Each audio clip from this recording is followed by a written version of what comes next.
Morse code. பல Hollywood படங்கள்ல இந்த வார்த்தையை நம்ம கேள்விப்பட்டிருப்போம். கோடுகள் மற்றும் புள்ளிகளை மட்டுமே வச்சு தகவல் பரிமாற்றம் செய்யற ஒரு முறை. இன்டர்ஸ்டெல்லர் மூவில கூட கூப்பர் தன்னோட கடந்த காலத்துல இருக்க மகள் கிட்ட கம்யூனிகேட் பண்றதுக்காக இந்த மோர்ஸ் கோடை பயன்படுத்தி இருப்பார். சாமுவேல் மோர்ஸ் தான் மோர்ஸ் கோடை கண்டுபிடிக்கிறார்.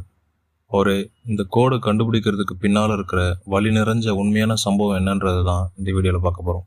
1825 வாஷிங்டன் டிசியில ஒரு பெயிண்டரா ஒர்க் பண்ணிட்டு இருக்காரு சாமுவேல் மோர்ஸ். அப்போ ஒரு நாள் ஒரு லெட்டர் ஒன்று அவருக்கு வருது. இந்த லெட்டர் எழுதினது மோர்ஸோட தந்தை. அதில் என்ன எழுதியிருக்குன்னா, மோர்ஸோட ஒய்ஃபு ரொம்ப உடல்நலம் சரியில்லாமல் இருக்காங்கன்னு உடனடியாக பார்க்கணும் அப்படின்ற மாதிரி எழுதியிருக்காங்க.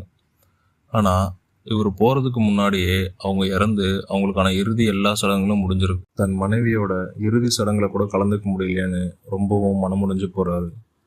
தகவல் தொழில்நுட்பம் இந்த அளவுக்கு பொறுமையாக இருந்தது தான் இதுக்கு காரணம். தகவல்களை வேகமாக பரிமாற்றம் செய்கிறதுக்கு ஒரு தொழில்நுட்பத்தை கண்டுபிடிக்கணும்னு முயற்சி பண்ணுறாரு.